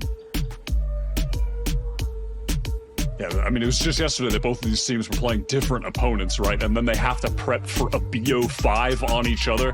How much can All Knights really prepare for M80 in that time? You know, maybe for their first match on day 1, I would assume that they've watched this stuff and they've been ready for it, and they have it in the back of their mind. But at this point, imagining that M80 would have stuck to the Yoru comp that they did just get a win with the other day. This is going to be tough. This is going to be really tough. And those little things, you're already beginning to see them add up. Inexperience playing against a deadlock when that Annihilation is coming towards C. Tinchoff just, his life thrown away. Subando as well, who thought to try and save him, or at least, like, maybe find a trade opportunity off of it. Yeah, and then, oh, I'm running into a Sage Wall that Koala Noob is on top of. And trust me, that will not be the last time this game he's on top of that Sage Wall. All right, let's run it back. Again, you will notice these M80 attacks were pretty slow. Where are you? Because they have to kind of clear everything manually. They cannot just, you know, throw all of their util in clear corners and be confident about them. They have to check them. They do have Prowler, of course. Oh, Net. Okay. Tinchoff and Net. Anime battle going over on the seaside. Those two have been clashing many, many rounds in a row. Eventually, Dante is overwhelmed here, but not before he takes his pound of flesh. Nico, of course, can confirm and check and get hit with the paranoia and spray down the corner. And they're going to walk into him. It's just too easy. So much for their Feed the beast. Clearly the game player for M80. Go on, do it. Just do the mog pose. I mean, willingly jamming their heads into the blender in Baby Door. Is that wood chipper? That looks like the equivalent of a jacuzzi to me. Let me just Geronimo. It's Steve Buscemi being thrown into the wood chipper at the end of Fargo. Something along those lines. I mean, just thrown away. They were low on HP. It was tough in that situation. They know that they were, you know, being enclosed on by the defenders, but still, Nico Machine now also with the Nightfall ready to go. That is, I mean, once again, this M80 composition is kind of what they do. They do need to walk up on you. Ideally, they've like put you in a grab net or like a slow wall at your feet before they do something like that, but they still have to walk up on you like that. And they had the paranoia, so fair enough. I mean, that's probably their best bet. It's the best combination of like initiating util that they had. Not even close. Shadows traveling. Swando just cycling those smokes. Well, new operator on attack does pick that up here pretty frequently. And I've got to say as well, for those who have not seen M80 play with this yet on Lotus, back in NA, they would play games regularly where they'd get 10 rounds on attack, or they'd start and get 10 rounds on defense, or get 2 on attack, and then swap sides and just never lose. It has been so swingy for them. 30 seconds left. And we head over towards Mound. And again, moments like that last round, triple swinging like a blinded player. Face your fear! Fine. Like that's reasonable. That's what this comp has to do. They really need to be careful of that spam out from the Odin. Subando, okay, can't see Koala. Nice use of that cyber cage. My goodness. Dante at least gets involved and found his couple. But now we're dealing with that post-plant kill. Wall to waterfall. And a wall over on the side as well. Okay, that's dirty. That is so dirty. Oh, I'm sorry. No time left for M80 and Sanders perish to the aftershock. I was a little lost in the chaos there. I'm sorry, how much time did we let dwindle off the clock? Huh? Oh, I was a little distracted by whatever the hell was going on in that cage in Maine. And then Koala popped out, got the kill. Dante sliding in, getting the 2. Trying to fight them at the choke. Huh? I need to get my watch. I've lost track of time entirely. So did they. So did they. Nice angle. Utterly confused. Yeah, that is a great way to rectify things, though. Koala Noob finding that first blood. Hopping Sage. You'll love to see it. Trap here for Nismo. Clear that at some point. Nismo still visible as he walked into Dante's line of sight, but res instantly. Some spam shots going through that dark cover there, but Dante hasn't been shifted yet. He's still plenty healthy. Meanwhile, Adverso was able to catch Koala Noob as he was hoping to find people coming through Baby Door. And meanwhile, Sonic Sensors, stairs walled off. Tree is the only option for these players coming through rubble right now, unless they want to take their sweet time breaking that wall. This Rolling Thunder is going to connect with everybody. In they come, but BCJ cuts Dante to the quick in upper. Now, you're stuck in tree. A great place for all this util to be banked off the wall, lobbed in at you. Oh, Adverso aftershock, they're so scary. Another one to set off the kill for him. Now 2 versus 2, Adverso found 3 in the round. Oh, my goodness. And he'll finish the job too. Adverso, savior of 2 back-to-back rounds. Pure gun skill there at the end from Adverso. Look at him just holding that angle into waterfall. Aftershock. Pressing the M80 player out of position was just so ready. The reaction time was perfect. Winning out all the duels there. M80 scrambling at the end, taking that fight before he even had to tap the spike. Time was getting low, just trying to find a window to swing, and BCJ goes down. I mean, M80 were set up exactly as they wanted to be, Mitch. They had all the Sonic Sensors placed. They had placed them they had placed those walls towards stairs to cut off rubble as well for anyone coming from behind, which is where most of those All Knights players were. They're fighting forward. They killed Dante in heaven. And it just still doesn't matter. It just still doesn't matter. The fights are consistently going the way of All Knights. I don't know what to tell you there. That is, it's a backbreaker, and it's got to be a tact pause here. They need to clean things up. I mean, credit to M80. I'll give them some. They managed to control upper there. I like the timing of BCJ pushing into Dante. So they had that part of the map, pretty well covered off. The barrier mesh was making it hard to move into A via, stairs or Baby Door direction. So it was really just tree. But All Knights were able to push out into the site. Adverso forced the player in drop to show themselves with that aftershock, found a free kill. Not what you want to see. Adverso incredibly clever in these last rounds with these Adverso really just has been massively impressive in this tournament. A forgotten player from the tier 1 scene, honestly. Used to be with Lev. Here comes that annihilation. Here comes the C. Exec, and it does connect. Sander teleporting in as well. Backside. Very close. For the blind. Sabondo for 2. Trade it out. The pinch off wasn't saved from the cocoon. So it's scrappy and it's messy. But M80 get the job done. Now they can move their way in, but they don't have that deadlock util available here for the post plant. They only have that save wall on site. And they're already watching Waterfall, so ultimately, that's a superfluous setup. Then we're going to break a hole in it as well to give themselves a bit more ability to play towards Mound here. This round ain't over yet. No, but that was some great play from Xander, just positionally speaking, pressing up, getting that dark cover down, breaking the Prowler. It's really causing more delay for All Knights to get in, wasting more time on the clock. Okay, here it comes, the spam. Nico caught Koala Noob. Not quite a defuse out. Adverso's going to push out ahead of this util though, and Xander falls. Man, how is he supposed to intervene? How is he supposed to see the spike? Nico gets it to half. I don't know if Ned is exactly clear or where he is, and they give up the defuse. All Knights in a 2 versus 3. An entrenched post-plant from N80, they shatter it. It really feels like something is crumbling in the communication and the mental of M80 right now. We're in a 3 versus 2. We've gotten all that space from Xander, so much time wasted. And we're just dying one by one at Mound with the man advantage. Can you just fight inside against an Odin? Like, can you just hold angles against that player who has to like walk out and crouch, no? That is just disastrous, man. Disastrous. They're in prime position to convert. They've expended ultimates to get there as well. Bizarre. They've got to rally, man. They've got to rally. I mean, this is extreme psychic damage that All Knights have inflicted now 4 rounds in a row. So here come M80 with some weaponry. The dark cover to... Oh my goodness, Koala Noob already sat down. I think they're aware. I think All Knights rather know M80 are coming in. No, don't play trigger. Discipline! And the blinded 3 fall. Flawless. Disgusting. It's just filth. And now there's no money left for M80.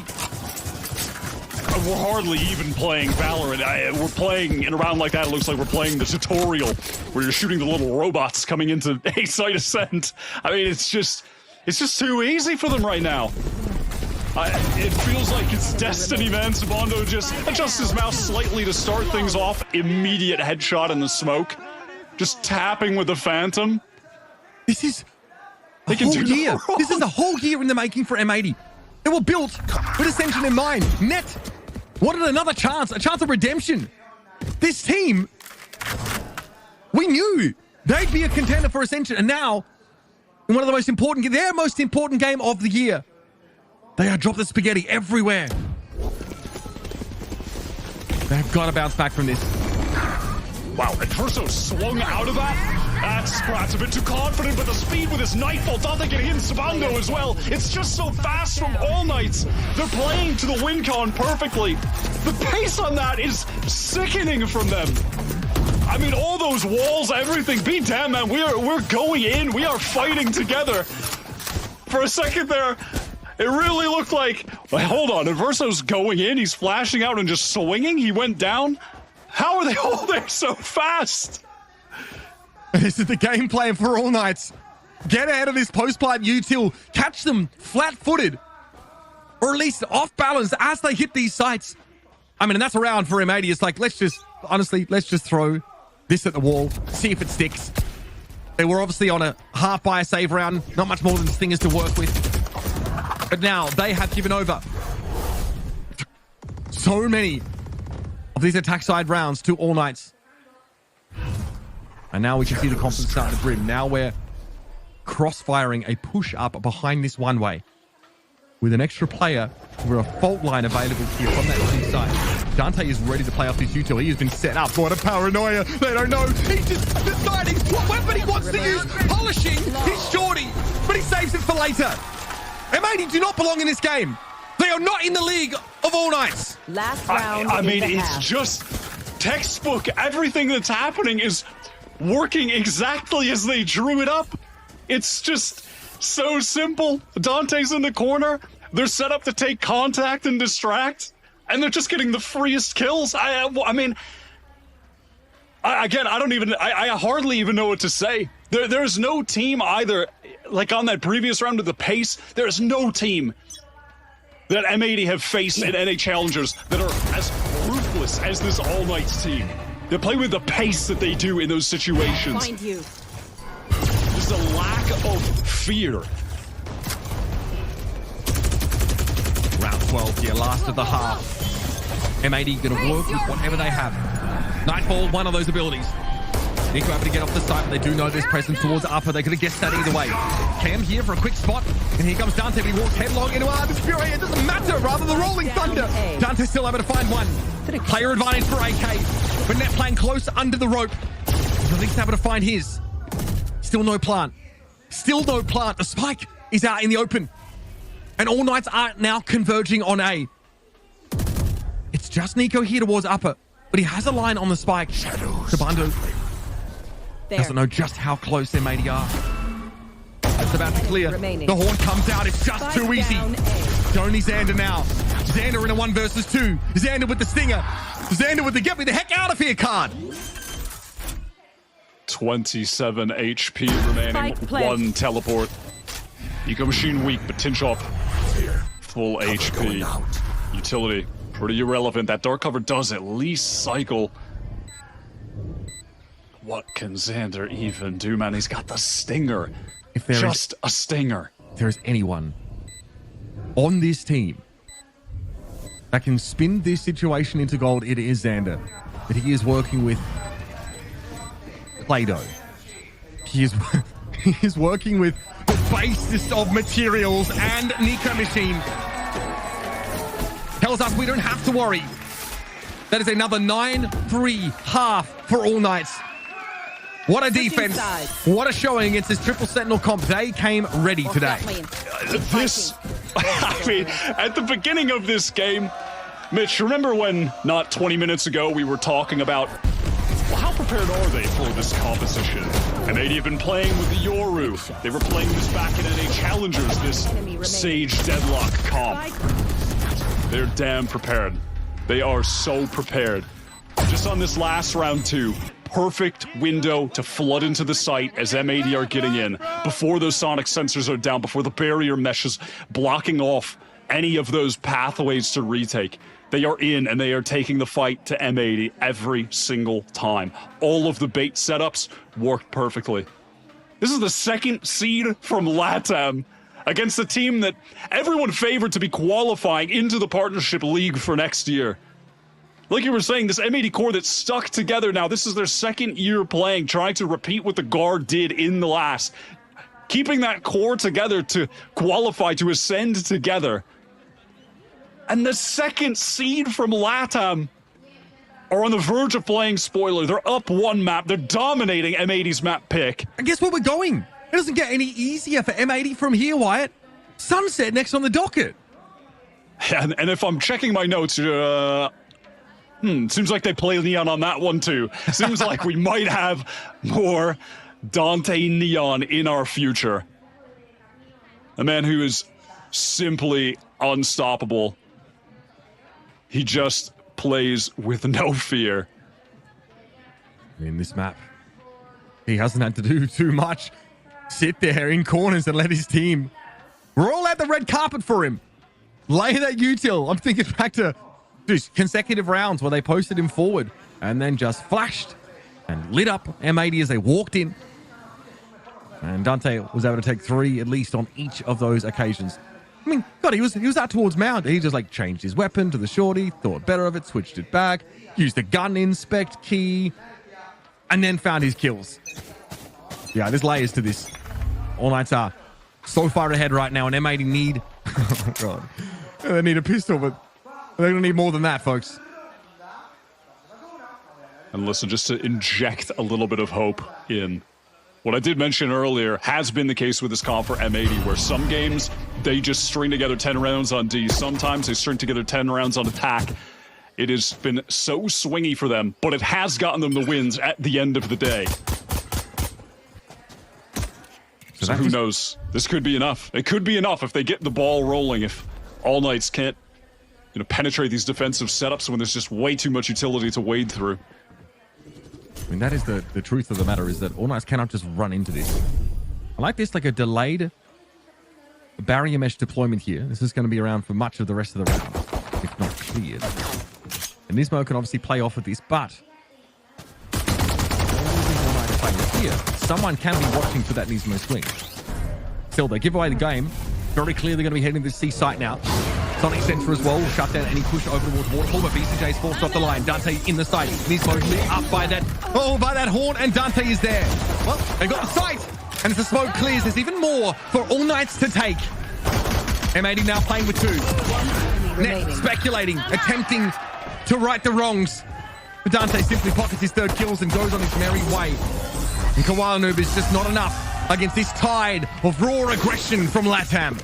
So many crucial things amiss. In that situation, you can see BCJ, he's jiggling close with the C's. He's supposed to throw that down to stop the hit coming in, but he's literally just in fear. Runs away from the corner, doesn't want to lose his life, But in exchange for that, it's Nismo who loses his in the backside because those attackers aren't slowed down. He's pounced on, by Dante sliding in. The pressure from that attacking haunt, the blind, the paranoia. And the site is just given up. And it looks like the map is just given up.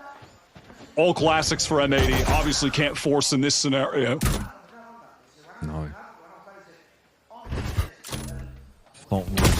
Maybe all night anticipating a push up. Oh, Dimshot has seen it.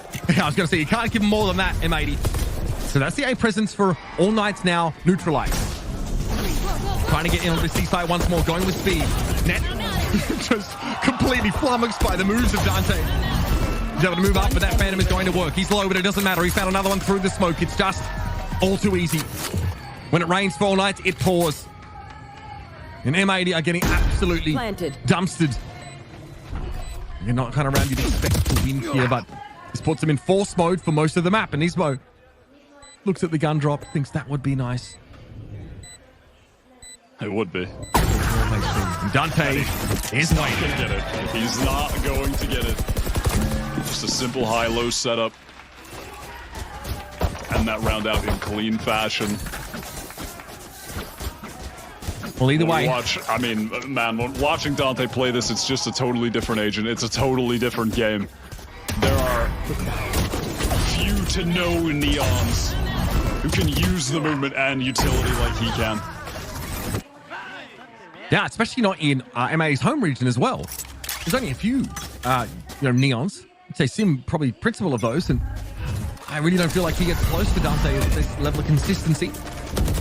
Well, I don't think most tier 1 Neons get close to him.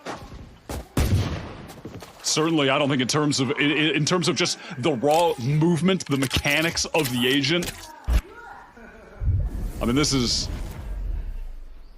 I think, as good as I've seen any of the top in that aspect of the Neon play. Well, they're really hoping to find a way to punish this clearing of the barrier mesh, but there's just no way. Bring them down. So that's taken down. There was a cam there that's been removed. We have that aerial camera here just above the archway for the defense. Go, go, there. I mean, bro, if they take the C site with all of this here, we just gotta move on. I mean, Dante is in and he gets shut down. The tripwire placed. The net now swinging. Much better here from M80, making use of that defensive util. Still though, okay, the kills are coming sporadically, but they are there. We're even. And now All Knights are in and on the site. Adverso quite low, to be fair. Tabano only with half armor. He's playing so far up towards halls here. Can he extract himself or? Well, yes, that's answered for us. Now we have an All Knights post plant. Remember how horrendously it went for M80 earlier. Now they have a haunt here. Right, so now they're going to contend with a Sage Wall. Okay, BCJ down on the side. There was Nico Machine to deal with him. Tabano going to smoke this. Koaloob steps into it. I don't mind this, but I probably heard those footsteps. Yeah, taken down now, and it's just Nismo. Oh man, nothing is working for M80. We're running out of time. Match point. That's All Knights just absolutely schooling them in the same situation that M80 had prior. And in fact, it was easier for them. It was a 3 versus 2. Look at that utility placement from All Knights there. The use of the fault line with the haunt that comes up on the Sage wall. Every single detail. This is the most one-sided game we have seen for the entirety of Ascension. By far. What is it? I mean, M80, what? Are they at risk of getting 6 rounds on the first 2 maps of this best of 5? I really am just sitting here stunned. I am just stunned. I don't blame you. I think the M80 contingent in shambles right now. They had, in theory, everything they could have really asked for in that round. They had All Knights on a couple half buys. There was like a frenzy, and there was a sheriff involved there. They had the trap wires to play off of. Xander was in the site, ready to anchor. They have so much of that Sentinel utility, and All Knights, frankly, are giving them use cases for them. They are fast hitting these sites. But walls can be broken, and so can wills, apparently, and M80s looks to be in thousands of tiny pieces. These two teams, they were the first match for each other in this tournament. It was an M80 2-0 win. The games were in OT. They were so close. But M80 just showed a consistency in their team play, how well drilled they were across that series, that All Knights weren't able to match with just that aggression and that firepower. But here they've just got it all. How do you bounce back from this one? You just you've got to make a play. I get it. I don't think that annihilation excuse me, got any purchase. Now, what do you have to work with? So Nismo is pushed up pretty far, but he's ahead of his own barrier mesh, to my understanding. So he's stuck here. Very much committed. Verso does it maybe unaware of this. There might be just one at a time swings, and Verso wins it out. In doing so, takes no damage. Still holding on, crucially, by the way, to that aftershock, something he's played off of beautifully. Great in a post plant here, which he's almost guaranteed to get. Is he going to trend over to B here? Net is known for these slow rotates, these slow flanks, Apoth-esque in their complexity. 30 seconds left. He's made the right bet here, setting up by B. How heads up is that? How heads up is that? Love that. Net. Nicely played. The newest recruit to M80. Joined up with them halfway through this year after the first split, after their original IGL Nitro departed from the team.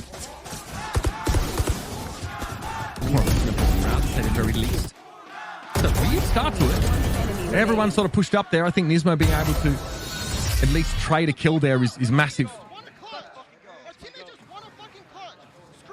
There we go. Your teammate just won a clutch, is what BCJ is yelling. Trying to get the energy going, trying to get a little bit more tempo generated here in the engine room for M80. That really says a lot about what's going on in their communication right now. That says a lot.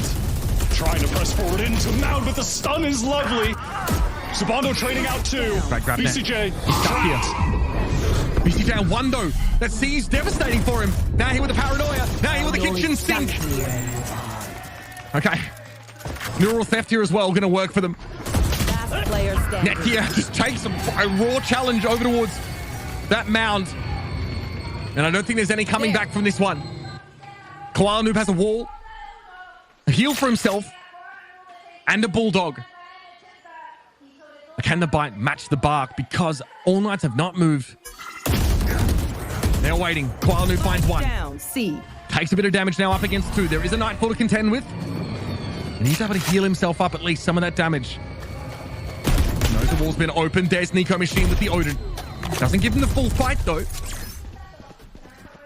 Now Koala Noob has an opportunity to find a more suitable weapon. Yes, Vandal the hand now. 30 Phantom seconds rather. left. And of course, this time All Knight's not overcooking on their positioning. They're heading all the way over to A. And Cam does see the pursuit of Koala Noob. Tinchov has split off. But Nico Machine now trying to get over to Tree, sending that spam through. So aware that he could be coming through Baby Door. Of course, Koala Noob taking his time. Massive. It's not going to be. Tinchov holds the long line from A. And that is 2 maps in a row, won by All Knights, a total, a paltry sum of 7 rounds for M80 across them. And listen, Mitch, I could keep glazing these guys all day long. I might as well franchise a Krispy Kreme. I'm just going to point out, I think, after that net clutch, hearing BCJ, that really tells the tale of what's happening in the M80 camp right now. The fact that he has to yell at his teammates and say, your teammate just won a goddamn clutch, to try and get them hyped for his teammate. I mean, that just tells the story of where they're at mentally. That just tells the story. I mean, you need time sometimes to rebuild that confidence and momentum. You need multiple rounds run in a row. And if you're also really low energy and you've got one player on your team yelling at you to get excited, it's not always easy to get into the mood. But M80, their chances of Ascension are now on the line. This next map has to be a win, and it's going to be Sunset. A messy one, as it always is for these guys, and momentum is not on their side. Can they generate some? We're going to step aside. We're going to find out after this. The game starts long before the game starts. And warm hands are faster hands. Gain the upper hand and power up your pregame warm-up with Zippo hand warmers.